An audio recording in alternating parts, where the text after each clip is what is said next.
top c'est parti sama gars yi combat ba diggante Mboudaay Ngoundiane ak Bato numéro 2 xam sa cosaan Mboudaay très clair nekk à jour waaw Bato numéro 2 ndeysaan moo nekk à droite et ku xam sa cosaan la ne Mboudaay Ngoundiane la jógee waaw yaa Fatou Ndiaye Baye Fall mooy wee suñu frère Modou Sarr borom saate wali 100% Général TV ndeysaan waaw sunu mama la sunu yaay la ko ñaanal fanu gudd ak wér rek moom mama Fatou Ndiaye Baye Fall waaye del ci waat ci combat bi Mboudaay Bato numéro 2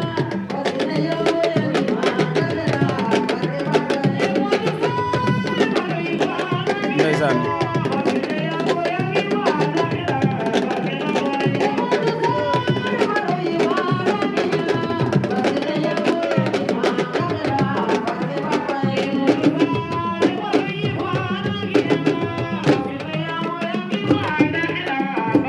waaw kooku sunu frère la Modou Sarr ndeysaan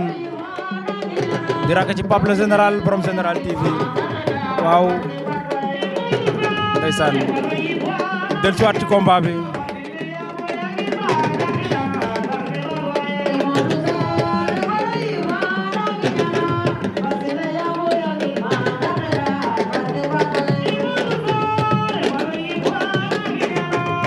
Mboudaay Bato numéro 2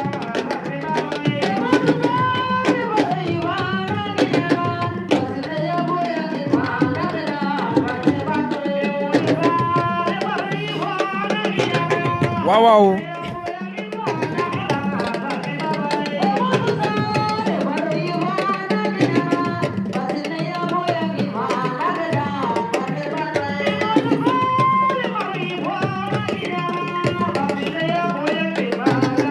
Mboudaay jël na ko xoolal ma ordinateur moo ngi ne tekk di leen seetaan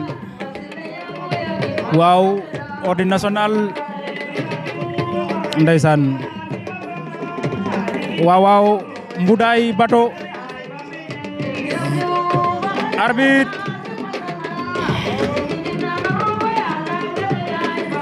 waaw Mboudaay koy wetu zongale mu bañ Bato il est puissant ku am résistance la moom Bato dëgg zongale waat wër na ko ndombo da koy daanam déet ma ne ko da koy daanam déet wër na ko Mboudaay wër na ko ndombo waaw Mboudaay ak Bato numéro 2 ñoo nga sa suuf Mboudaay da koy daanam déet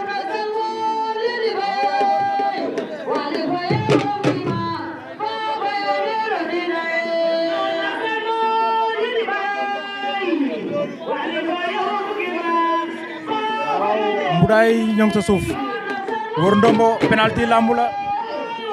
da koy dugalam da koy raté moom Mboudaay ngeen ci munte xam ñoo nga sa suuf yi am na mooy Bato benn tànk ba la sëpp ñaari loxo yi si suuf beneen tànk ba nga ca kaw Mboudaay a ngi koy déglu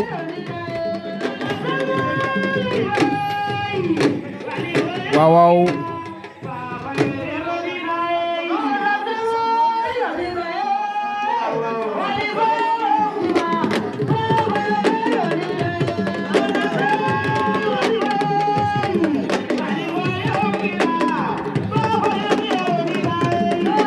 ba tey dara xewul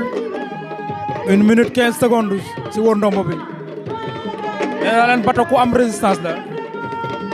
ku puissant la moom Bato car macha Allah waaye kenn Mboudaay moo ngi koy bëy Bato gi na teg si suuf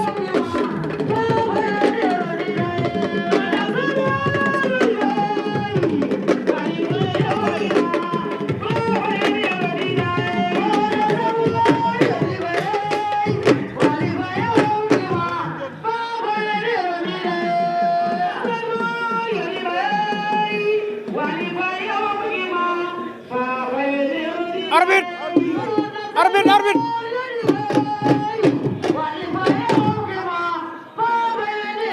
mu ngi koy bëy ñoo nga sa suuf ba tey dara amagul de.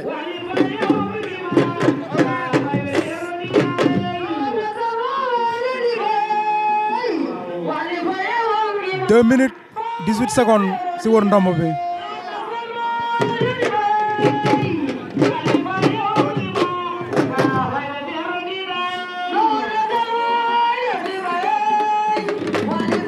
ba tey dara xewagul.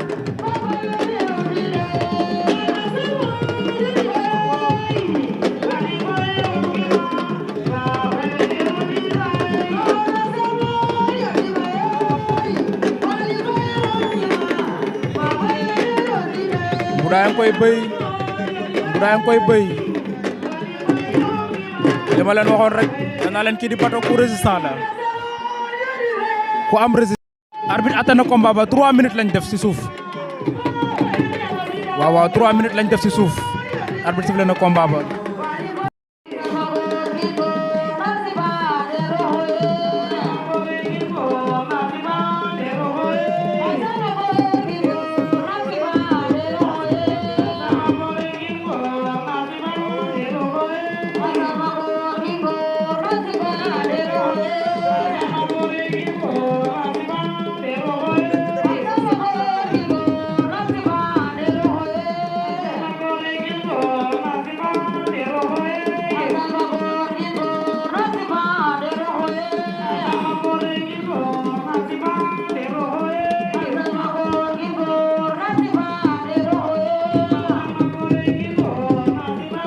waaw jëlal ma Mor Ngom ndeysaan.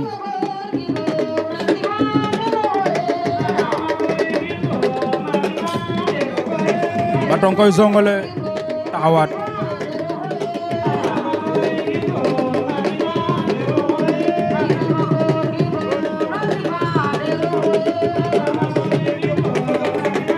temps ba jeex na ñu xool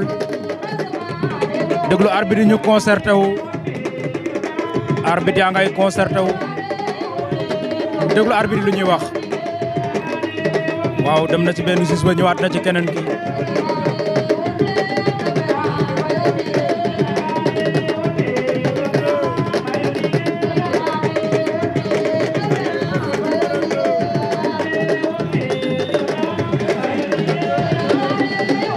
arbitre jox na Mboudaay arbitre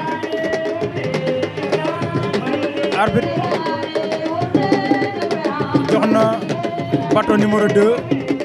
victoire mais Mboudaay d'accordul waaw arbitre yi public bi sax d'accord ñu de ci combat bi vraiment.